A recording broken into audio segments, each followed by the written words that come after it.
Le cinéma parlant, Lynn Toubiana, Lise Gutman. Radio J. Lynn Toubiana, bonjour, merci d'être avec nous ce matin. Bonjour Lise. Alors on attend un invité, on espère que malgré les embouteillages, il va arriver. Il s'agit de François Margolin, réalisateur du film L'automne à Pyongyang, un portrait de Claude Lanzmann. On en parlera après, mais pour l'heure, justement, en attendant, vous avez un conseil pour un film qui sort le 29 mars. C'est-à-dire aujourd'hui. Oui. Voilà, c'est un film de Jeanne Herry. Je verrai toujours vos visages, avec un casting hors pair. Miu Miu, Leila Bekti, Élodie Bouchez, Adèle Exarchopoulos. C'est un film choral sur la justice restaurative. Alors, cette justice restaurative, on ne sait pas très bien ce qu'il en est de cette justice. C'est quoi ? Oui, en quoi ça consiste ? Oui, justement, ce film nous fait découvrir cette justice qui a été mise en place depuis 2014. Elle propose en fait à des victimes de violences de dialoguer avec des coupables d'infraction, avec pour but ultime une sorte de réparation, mais une réparation des deux côtés, aussi bien des victimes que des coupables. On va écouter la bande-annonce de ce film. Je m'appelle Nassim, j'ai 29 ans. Vous pourriez nous expliquer un peu comment vous avez entendu parler de la justice restaurative ? C'est des victimes qui rencontrent des détenus. Oui, c'est ça. Ce que vous proposez à ces gens, c'est l'inverse de ce que tout le monde leur a toujours proposé. On ne parle pas à leur place, on ne suggère rien, on écoute, on accueille inconditionnellement. J'aimerais revoir mon frère. J'ai pas envie de le croiser par hasard. Enfin, je veux le voir pour être sûr de pas le croiser par hasard. J'ai été agressée dans le supermarché dans lequel je travaillais il y a 5 ans. Je suis là pour vous dire ce qui se passe pour les victimes quand vous commettez ce genre de choses. J'ai 25 ans et j'ai braqué une supérette. J'ai passé toute ma vie dans le monde des stupéfiants. Ça fait 25 ans que je fais les allers-retours entre la prison et l'extérieur. Je suis plus comme avant. Ma vie est plus comme avant. Et si je résume, avant, elle était mieux. Quand vous parlez de peur, vous voulez dire quoi exactement ? Quand vous attaquez quelqu'un, il n'y a pas qu'une victime. Il y a d'autres victimes derrière. Il y a des familles, des couples, des enfants. On met des petites claques, c'est pour impressionner. Mais des claques, c'est des coups. En vrai, j'ai l'impression que j'ai jamais rien décidé dans ma vie. Assume, nous sors pas tes excuses débiles là. Tu le prépares pas en fait. Moi, tu me prépares. Moi, ça fait des mois que je bosse comme une chienne, que j'ouvre tous les dossiers. Si vous leur laissez un espace pour réfléchir, ils vont réfléchir. Sinon, ils vont dire ce qu'ils ont toujours dit à tout le monde. Et ils vont taire ce qu'ils ont toujours tu. Je comprends pas cette violence. On est là pour favoriser leur réparation.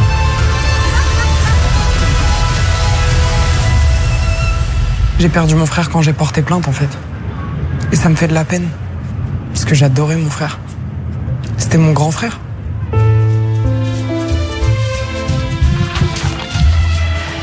Voilà donc la bande-annonce de Je verrai toujours vos visages de Jeanne Herry. Et en fait, c'est un système qui avait été mis en place par Christiane Taubira apparemment. Oui, absolument, c'est vrai.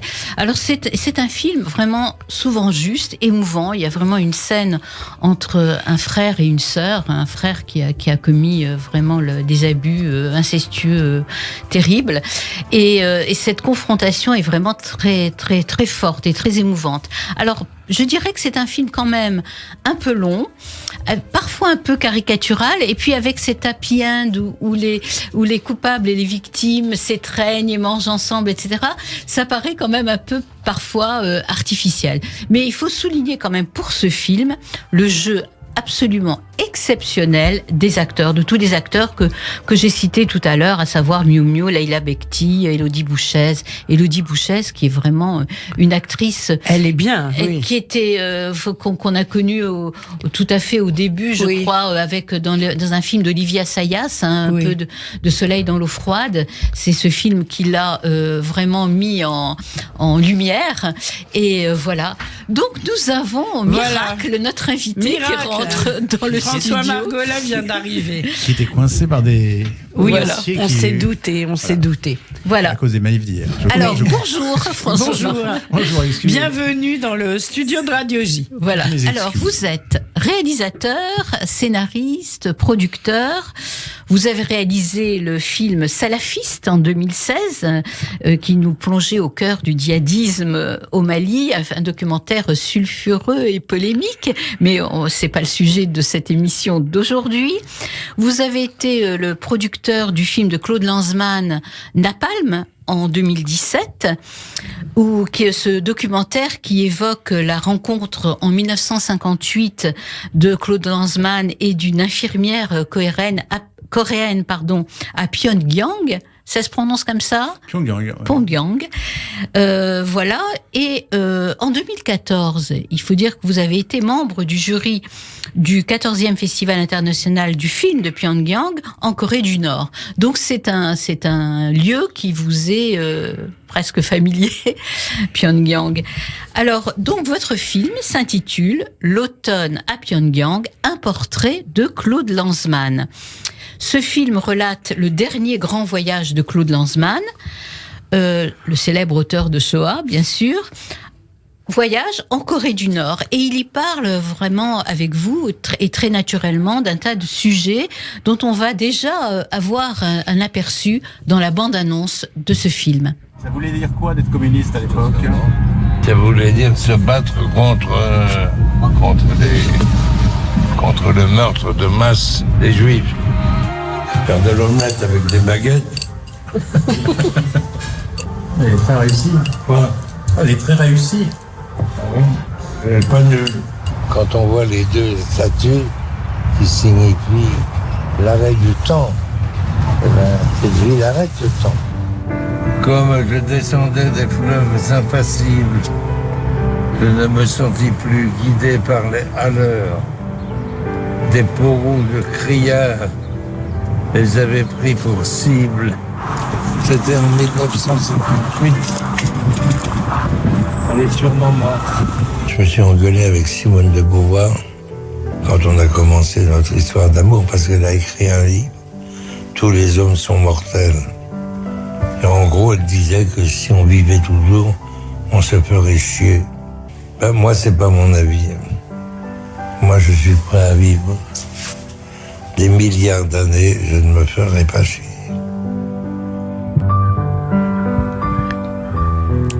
Très touchant, hein, Oui, Lynn très Toubiana. touchant. Oui, alors donc Claude Lanzmann qui est mort en juillet 2018. Alors c'est vraiment un thème de prédilection, on peut dire, dans sa conversation, ce thème de l'immortalité. C'était un grand amoureux de la vie et pour lui la mort était un scandale.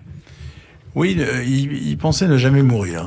Et je crois que ce qui d'ailleurs l'a malheureusement poussé, j'allais dire, à mourir, mais il est tout de même mort à 92 ans, c'est la mort de son fils. C'est la mort de son fils Félix, qui est mort très jeune d'un cancer fulgurant à 24 ans. Et je crois que c'est ça qui l'a tout de même miné et qui a fait qu'à un moment, il a lâché prise alors qu'il pensait, comme il le dit, vivre 100 000 ans ou des milliards d'années même. Et je crois que c'est le lien profond qu'il y a avec la Corée du Nord plus précisément, c'est que ce qui lui plaisait dans ce pays où je vous garantis, toute liberté est interdite. Bien sûr. Et qui est intéressant parce que justement, on prend conscience de la liberté qu'on a ici quand on va dans un pays comme ça. C'est que, malgré tout, il y a des choses absurdes, mais qui lui plaisaient beaucoup. C'est-à-dire, c'est l'immortalité. C'est-à-dire, le fait que, aujourd'hui encore, en Corée du Nord, le président en exercice, si on peut dire, et Kim Il-sung, qu'il a rencontré d'ailleurs en 58, et qui est quelqu'un qui est mort il y a 25 ans. C'est-à-dire que tout d'un coup, l'idée de pouvoir être toujours vivant en étant mort, c'était exactement le but de Lanzmann. Et je crois que c'est au cœur de toute son œuvre, parce que finalement, moi, ce que j'ai mis du temps à comprendre, parce que j'ai eu la chance d'être très très ami avec lui, en particulier les 5 ou 6 dernières années de sa vie que j'ai beaucoup passé avec lui, c'est que même dans Shoah, si vous voulez, c'est ce qui lui importait profondément, c'est la vie. C'est le fait que ça ne soit pas seulement des survivants, ce soit des gens qui aient gardé la vie en eux, y compris quand ils étaient dans des camps. Et c'est ça qu'il a essayé de montrer avec Shoah, c'est-à-dire la présence de la vie malgré les pires situations, malgré le nazisme, malgré les chambres à gaz, malgré tout ça. C'est ça qui lui plaisait. Oui, un grand amoureux de la vie, et puis un grand amoureux aussi. En général, oui. Écoutez, des fois ça va ensemble. Oui, tout à fait. Forcément, mais en tout cas. Mais il est très attendrissant, Claude Lanzmann, dans ce film, lorsqu'il évoque sa rencontre, parce que c'était une rencontre amoureuse avec l'infirmière. Oui, alors d'ailleurs moi honnêtement, je me suis demandé avec le temps, en étant allé avec lui plusieurs fois là-bas, si finalement il avait vraiment eu une histoire d'amour ou s'il a pas un peu fantasmé. Mais en gros, il a eu une histoire d'amour en 58 quand il va en Corée du Nord. Il était alors invité avec un groupe de gens. Il y a Chris Marker, il y a le chanteur Francis Lemarque, il y a quelques journalistes. À l'époque, il sort de la guerre et comme il l'assumait d'ailleurs jusqu'au bout, il était sympathisant communiste parce que il pensait que c'était tout de même malgré comme tout, Francis Lemarque d'ailleurs. Oui, tous ces gens-là. Oui. Que nous allons écouter tout à l'heure. Oui. Que c'était malgré tout l'armée rouge qui avait sauvé les juifs et que il n'y avait pas d'autre solution pour un juif dans l'après-guerre que d'être communiste. C'était son idée. Je sais pas si je la partage. Moi, j'étais pas vivant à cette époque-là, mais mes parents. Il y avait beaucoup de juifs qui l'étaient. C'est vrai. Mais il y a beaucoup de gens qui l'étaient. Et oui. Ça, c'est une vraie question. Mais en tout cas.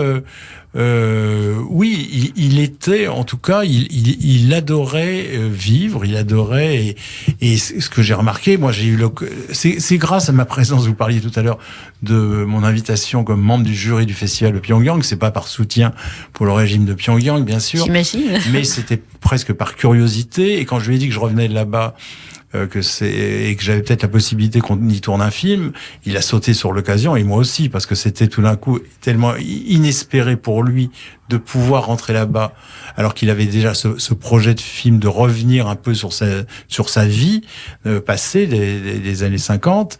Ça lui a énormément plu parce que je crois qu'en fait ce qu'il cherchait en allant à Pyongyang, c'était à retrouver sa propre jeunesse. C'est vraiment ce qui transparaît dans le film. Oui. C'est lui jeune. Oui. Et d'ailleurs, je crois qu'il y avait quelque chose de commun avec son rapport avec son fils, c'est que son fils, pour lui, c'était lui jeune. C'est-à-dire que voilà, c'était tout ce qu'il aurait aimé être. Il y avait presque de la jalousie qu'il soit si jeune et lui si vieux, parce qu'il l'a eu très tard. Et il avait envie, voilà, de vivre éternellement et de vivre toutes les histoires possibles pour un jeune homme. C'est-à-dire que je pense qu'à 92 ans, il pensait qu'il en avait 25. Donc c'est tout cet aspect de Claude Lanzmann que j'ai voulu montrer dans le film. C'est-à-dire que cet aspect qui va bien au-delà de Shoah et qui montre le personnage tel qu'il était dans la vraie vie. C'est-à-dire un personnage, aussi par moments un peu compliqué. J'ai pas voulu cacher ça. Oui, d'ailleurs, il avait une réputation quand même d'homme compliqué. Très.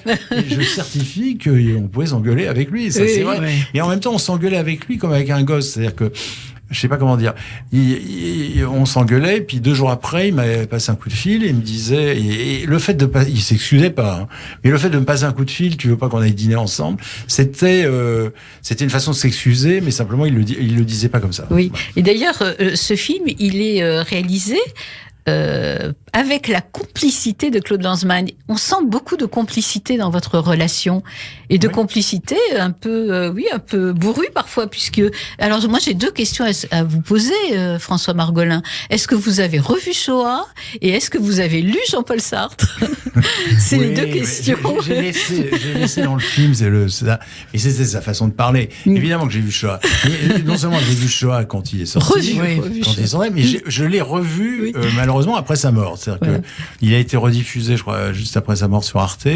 Je l'ai revu et je l'ai d'ailleurs mieux compris. Alors, j'ai mieux compris parce que je pense que c'est un film qui nécessite du recul, qui nécessite peut-être aussi une forme d'âge aussi. Enfin, voilà, c'est-à-dire que, en tout cas, l'avoir vu comme ça à 20-25 ans de distance, tout d'un coup, j'y ai mieux compris ce qu'il avait voulu y dire et comment aussi peut-être sa personnalité avait fait en sorte que Shoah était devenu ce qu'il est, c'est-à-dire finalement un film majeur qui restera dans l'histoire j'allais dire de l'humanité. Oui, je crois qu'il vient d'être plus ou moins coopté au patrimoine de l'humanité immatérielle de oui, c'est bien. Ça, c'est formidable. C'est si important. c'est pas fait, ça va l'être. Oui. Voilà. Et c'est sa femme, d'ailleurs, je crois, sa veuve, Dominique Lanzmann, qui s'en est occupée.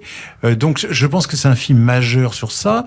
Et je crois que sa personnalité, y compris clivante pour certaines personnes, a fait en sorte que ce film Shoah est devenu un film essentiel qui aujourd'hui est le film majeur tout de même sur la Shoah. Et puis le mot Shoah est finalement, grâce à lui, devenu un mot commun qui est dans le dictionnaire. Oui. Donc c'est grâce à lui, mais il le voulait pas forcément au début, je pense. Non, parce que c'était pas son premier titre. C'était pas, c'est pas son premier titre. C'était pas du tout. Je sais plus quel était son premier titre. J'avais vu ça sur des boîtes de pellicules chez lui, où il y avait l'ancien titre.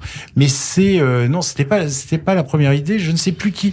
Je savais qui était la personne qui lui avait suggéré le titre. Et je me demande si c'est pas Maurice Safran, d'ailleurs. C'est possible. J'accuse, si on peut dire, ou en tous les cas, compliment à tort. Voilà. En tous les cas, Claude Lanzmann, un amoureux de la vie, effectivement, un amoureux de l'amour, et un amoureux aussi d'Israël. Il adorait ce pays. Il avait réalisé un film, Pourquoi Israël, en 1976, je crois. Il est tout content lorsqu'on lui met une promenade à Natania, la promenade Claude Lanzmann. Voilà. Alors, et il disait d'ailleurs que ce pays d'Israël ressemblait à la Corée. Alors, dites-moi, expliquez-moi cela. Ça m'a surprise. Oui. C'est la fois vrai et faux. Oui. Non, mais c'est vrai. Enfin, déjà, l'amour d'Israël était pour Claude, c'était une chose fondamentale. Et c'est vrai que quand il avait été invité par la mère de Netanya pour inaugurer cette promenade, il en pouvait plus de joie parce que finalement, il disait je resterai au moins pour ça aussi. Et je crois que son premier film, c'est donc Pourquoi Israël. Je me rappelle très bien. Là, une fois, j'avais par erreur écrit avec un point d'interrogation. Je m'étais fait insulter par lui parce qu'évidemment qu'il n'y avait pas de point d'interrogation. Le film, c'est pourquoi Israël existe. C'est pas pour, il le remet pas en question. Bien sûr, ouais. Évidemment pas. Et pourtant, c'est un film qui, d'ailleurs, montre à l'époque toutes les contradictions d'Israël, y compris ce qu'on a appelé les panthères noires, les gens qui luttaient contre le régime. C'est-à-dire qu'il avait beau être très ami aussi bien d'Ariel Sharon, de Shimon Peres, ça l'a pas empêché aussi de critiquer, parce que le principe des Juifs, je crois que c'est tout d'être critique. Je suppose que dans l'état actuel des choses, vous devez converser avec Claude Lanzmann. Vous auriez bien aimé discuter avec lui de la situation actuelle. Je sais qu'il pensait qu'il l'avait pas toujours dit, mais j'aimerais bien, sur beaucoup de choses qui se sont passées depuis sa mort, parce qu'il s'est passé beaucoup de choses depuis 2018 dans le monde entier, ne serait-ce que sur l'Ukraine, ne serait-ce que sur ce qui se passe aujourd'hui en France, ce qui s'est passé avec le Covid, etc. Toutes choses qu'il n'a pas vécues. Je sais qu'il aurait été, il aurait fait des tribunes dans les journaux sur le sujet, il serait exprimé, parce que tous ces sujets de société le concernaient profondément. Et c'est vrai que, en tout cas, pour revenir sur votre question sur la comparaison entre Israël et la Corée du Nord, qui peut sembler absurde, elle l'est pas totalement. C'est-à-dire que son idée, c'était de dire, vous êtes un pays qui, comme nous, Israël, être haï par tout le monde. Vous arrivez tout de même à exister dans le monde tel qu'il est, et du coup, vous résistez avec vos propres valeurs. Ça ne veut pas dire qu'il pensait que c'était la même chose, mais c'est vrai que il pensait qu'il y avait une forme de comparaison entre la Corée du Nord et Israël, et c'est pas totalement faux sur cet aspect-là. Évidemment, la démocratie, c'est pas la même en Corée du Nord. C'est une dictature encore. Oui, voilà. Oui. Et en Israël. Oui. Mais, et puis, il y avait pas d'antisémitisme. Au moins, il y a pas d'antisémitisme, surtout parce qu'il n'y a jamais eu de juifs en Corée. Oui. Donc au moins, il n'y avait pas ce genre de problème qui peut y avoir dans beaucoup de pays du monde. Mais c'est vrai que c'est un pays qui lui plaisait pour ça. Oui. Alors, juste une dernière question. Donc, vous étiez en Corée du Nord, à Pyongyang, tous les deux, et on voit votre relation avec les guides qui étaient véritablement des censeurs avec lesquels il fallait ruser. Et Claude Lanzmann craignait d'ailleurs que son film soit confisqué.